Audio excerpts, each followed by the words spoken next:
Welcome everybody. I'm hoping everyone is now in the room. I'm just going to double the virtual room. I'm just going to double check. It looks like everyone is now in. Thank you very much for joining this webinar this morning. I'm Sarah Wybrew. I'm the Director of Skills and Workforce Development at the BFI, and the fund you're here to learn about today sits in the Skills and Workforce Development Department. But I am thankfully also joined by a number of colleagues. So I have Lenka here, who is our skills coordinator, who is managing the call today. Rosalind, who is our skills events coordinator, who will be monitoring the Q&A. Ruth, who is our deputy head of ops, which oversees our grant management processes. Ben Luxford, my counterpart, who I think all of you will know for UK audiences, and Sarah Jane, who is our senior manager for our audiences projects. I think we've just got a few more people trickling in, so we'll let them join. And what I'm going to do is take you through key information about this fund and where it sits and why. And then we'll have an opportunity for questions at the end. If anyone has a pressing question as we go, that's absolutely fine. If not, please do wait until the end, because you might find that your question gets answered as I go. So I'm just going to share some slides. When I start to do that, I'm afraid I won't be able to see anybody. I just want to give everyone a little bit of background about the Skills and Workforce Development Department at the BFI. I recognise that some of you may not have had contact with this department before, which is where this fund is sitting. Many of you, I'm sure, will be familiar with the BFI's vision to transform access to our programmes, screen culture and jobs across the whole of the UK. This department helps contribute to the transforming access to jobs bit of our vision. We also work to respond to Ambition E set out in our current 10-year strategy, Screen Culture 2033. Which is focused on reframing the educational value of screen culture with policymakers, educators and parents, and supporting a skilled and sustainable workforce that reflects the UK population. The latter bit of that ambition is also reflected in one of our key national lottery strategy objectives, Objective 3, which is that the UK screen sector workforce is skilled and reflects the population. And that is directly what this department works to respond to as part of our lottery funding portfolio for skills. So these are the funds that we will be making available through the Skills and Workforce Development Department for the 26 to 29 funding period. Careers and Progression, which is on what we call a +3 agreement with Interfilm. That is a programme that is designed to help children and young people aged 7 to 16 learn about the true breadth of careers in screen, and also works to better educate educators and careers advisors across the whole of the UK. Our Young Creatives programme, which supports 11 to 16-year-olds to engage with filmmaking for the first time across the whole of the UK. That is one strand of that programme is delivered by Interfilm, and another supports the film and screen clubs delivered by National Saturday Club, with an emphasis on supporting underrepresented and underserved young people. I'm sure many of you are already familiar with BFI Film Academy. That programme, which is co-supported by DCMS funding, is launching a new strategy this year, a multi-stranded programme offer that builds on learning to date. That will be launched in April and will have a new 3-year delivery model. It previously ran on an annual model. It is now going to run across the whole of the 3 years, which is great. We have our BFI Skills Cluster programme, which is focused on building strong crew bases across our major production hubs in the UK. We have 7 skills clusters at the moment, who we hope will be continuing to deliver programmes throughout 26 to 29. And we will also be looking to grow the skills cluster programme later on this year, either by supporting the expansion of existing clusters, as well as adding new clusters where there is evidence of production growth. We have our business development training programmes that are delivered across the whole of the UK, designed to support small and medium enterprises of any screen organisation to become business ready and investment ready, and also support some elements of leadership development, particularly for female leaders. We have our skills bursary programme that is delegated to Screen Skills to run. This offers micro bursaries to individuals who need to undertake bespoke training and development opportunities. That can be dedicated one-off training, that could support people to undertake driving lessons if they need to be able to work on location, or it might buy somebody a bit of kit to be able to work in a freelance capacity. To be clear, our skills bursary programme is being extended in the 26-29 funding period to also support individuals working in exhibition and distribution. So please do make people aware of the skills bursary fund should anyone need bespoke training and development in your respective sectors. Our Good Work Sector Support Programme, which is about supporting the whole of the screen sector to adopt and implement good work practices and principles, supporting the government's plan to make work pay. Of course, this new Skills for Exhibition and Distribution Fund, which is who will deliver that, is obviously still pending. We will be opening a new Skills for Games Fund. It's the first time we will have had such a fund for games.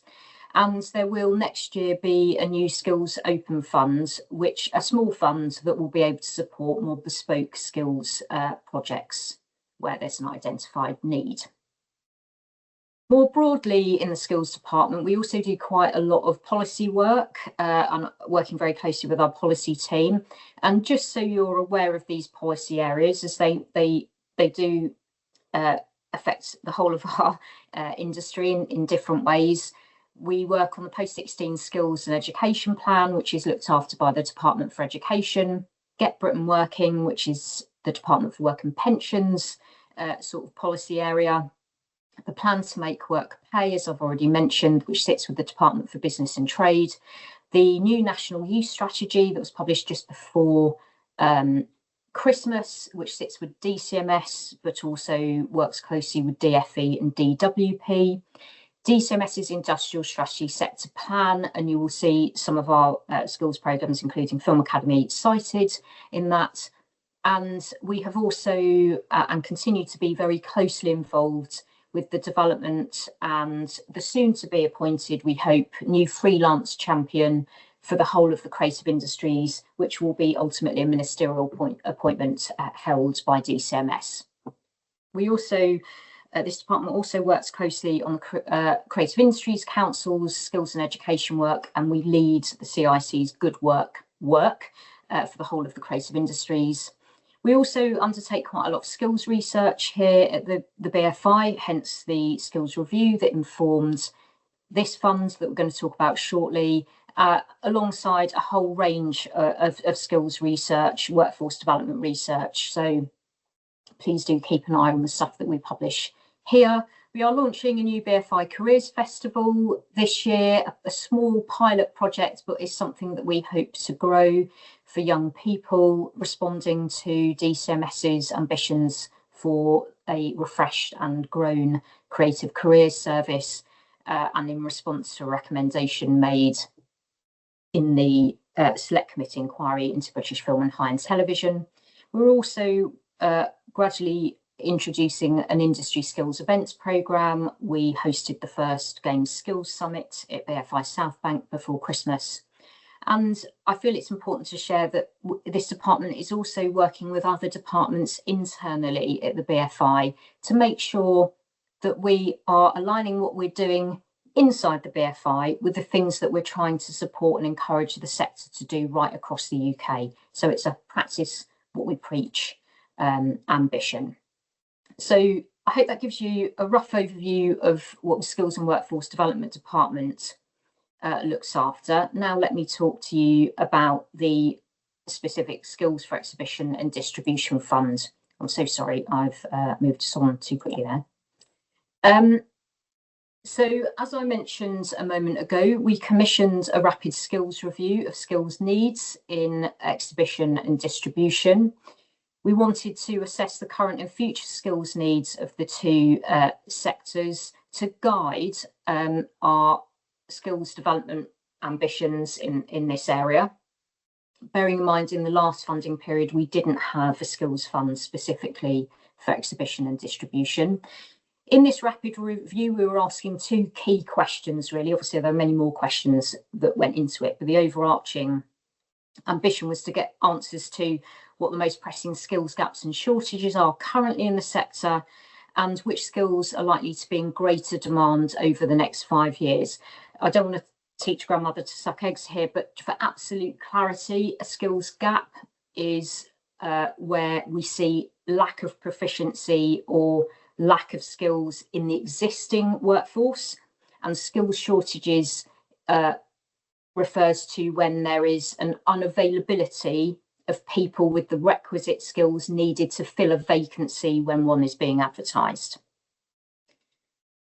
The skills review was undertaken in 2 stages. There was quite a lot of desk research that was undertaken by Bigger Picture Research and consultations with 15 key stakeholders. Details of those can be found in the Rapid Skills Review that is published on the page for this fund on our website.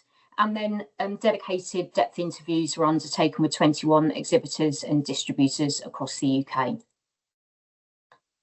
What the Rapid Review found is that the main skills gaps, that lack of proficiency in existing workers, was predominantly relating to transversal skills, so slightly more generic skills that could be applicable right across organisations, particularly in leadership, business planning and business management, financial planning and income generation, marketing, and actually some data management. There were some specific technical skills cited linked to projection and asset management. The skills gaps that were found were more focused on lack of proficiency rather than complete absence of skills in the existing workforce. So it's an upskilling requirement. And there were no basic skills identified as a concern, which is actually great, quite rare, but great. Basic skills typically refer to numeracy, literacy, and IT and digital skills. And no persistent or common skill shortages were reported, which was also quite interesting. In terms of future skills demand, that rapid review found that there is obviously a growing need for digital transferable skills in AI. And what that also refers to is the baseline AI skills that everyone will need to work well in the workforce, online marketing and data analytics. And there was also a recognition through the findings that leadership skills were also needed in relation to addressing AI strategic opportunities and ethical challenges. So the key recommendations from the skills review suggested that what we did was focus on supporting business fundamentals, so the skills that help businesses run well and how to manage change in light of incoming technologies. To provide support to develop adaptive leadership to navigate challenges and grasp opportunities. For us to fund a practical, targeted and interactive business development training programme. And what was very clear in this recommendation is that any programme here should be multi-stranded and that specific experts should lead each strand. And what that means is, and I'll come on to the specific minimum skills areas we're keen to see feature within any programme here in a moment. But what was recommended is that whilst this programme absolutely should have skills in it where there is a comprehensive understanding of UK exhibition and distribution, the more specific business skills should be, the training for those should be developed, co-developed and delivered by those who have absolute specialisms in those skills over and above perhaps being exhibition and distribution experts. They may be both, of course, but it was really clear that we need absolute experts in the subject matter to be at the heart of co-design and delivery. And it was also recommended that any support programme here that is rolled out should, as I said, be multi-stranded to cover a breadth of business-related skills, be hybrid in its delivery model to maximise engagement and access, because it does need to be UK-wide. And there was almost, not entirely, but almost unanimous feedback from those consulted as part of the rapid review that there should be key elements within this programme where exhibition and distribution are brought together and encouraged to join up. And there may also be elements where that doesn't apply, but there was an overwhelming ask for there to be something that encourages a bit more join up there. So we're making available 1.35 million between 26 and 29 for this programme. We are seeking a single delivery lead to oversee the programme. So we will appoint one ultimate delivery lead, but we expect that delivery lead to set out in their application how and who they will work in partnership with, particularly in relation to being training specialists in the subject areas that I'm going to outline in a moment. This programme should be targeted at supporting those in positions of leadership in exhibition and distribution, and our definition of leadership there is anyone who has business planning, organisational budget management and decision-making responsibilities for their organisation, or who may be stepping into a role that comes with that sort of responsibility. And we would expect the lead applicant here to set out in their application the open recruitment mechanisms they intend to use to make sure that those who do benefit from this programme of support are those who can benefit the most, who need this support the most, and whose organisations would most benefit from the development of said skill sets. It is also suggested, it was suggested through the recommendation, and we have stipulated that we expect to see a cohort delivery model. So leaders are brought together to undertake training in chunks. We believe for the funding it is realistic for each cohort to support circa 20 beneficiaries at a time. We're not absolutely wed to this. We are open to applicants presenting to us slightly different metrics here, but we would need you to set out your rationale. That's absolutely fine, but we also believe it is realistic to see 2 cohorts go through this development programme a year. So we're looking at roughly 120 beneficiaries being supported over the 3 years. But as I said, we are open to hearing applicants presenting something different to us, but we would ask you to explain your rationale for doing so.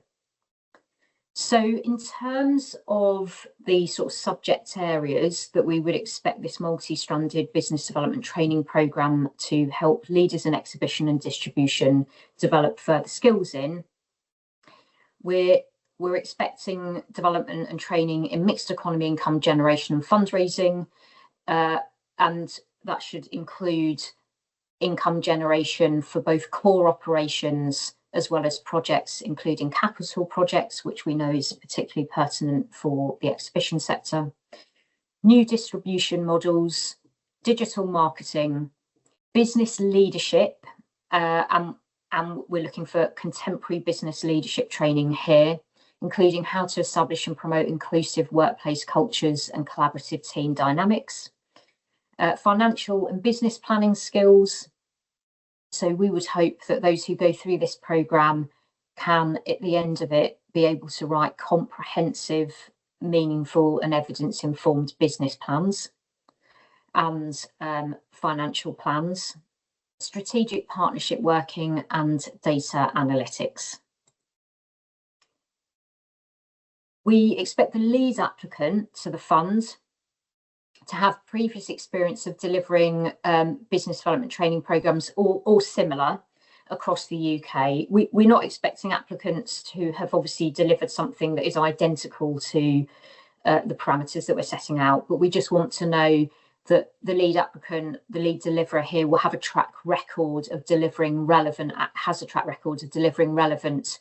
national activity and via a partnership approach. So we want to see really strong evidence that the lead deliverer, an applicant, can work well in partnership and has done so previously.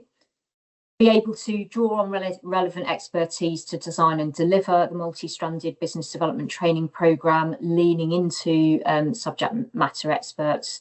Who will they be and how have you attracted them in? And a detailed understanding of exhibition and distribution and a proven track record of engaging with these sectors. And just as a standard BFI National Lottery rule, we do obviously need the lead applicant to be registered and centrally managed in the UK. So our timeline for this fund, obviously it opened on the 16th of December before Christmas. We didn't expect anyone to do anything over the festive break here, but we opened it before Christmas to give people a chance to read through the guidelines before today's webinar. So it also informs any questions you might have today. The application deadline is the 16th of March, so we hope you have left a decent window here for people to pull together a strong application and submit in good time. We will then, following this, go into assessment, funding recommendation and internal funding committee processes, and then we hope to make an award, this is very specific, around the 11th of May. Obviously those timeframes can change because it is dependent on how many applications we receive. So sometimes if we get lots of applications, we may have to slightly extend a decision deadline to accommodate the associated workload with that. When we do make an award, we believe it is reasonable for the delivery lead to have the first 3 months to support setup and development of the programme, with delivery perhaps starting from September running through to March 29. Just to say, we're not absolutely wed to that, but we do want applicants to know we expect there to be some space for you to develop and set up. We don't expect to make an award and for you to then be delivering out there the next day. But again, we're very open to applicants putting in their submissions other timeframes that you feel are more realistic, while still ensuring we can maximise benefit to those who we're seeking to support across the sector here, across the 3-year time frame.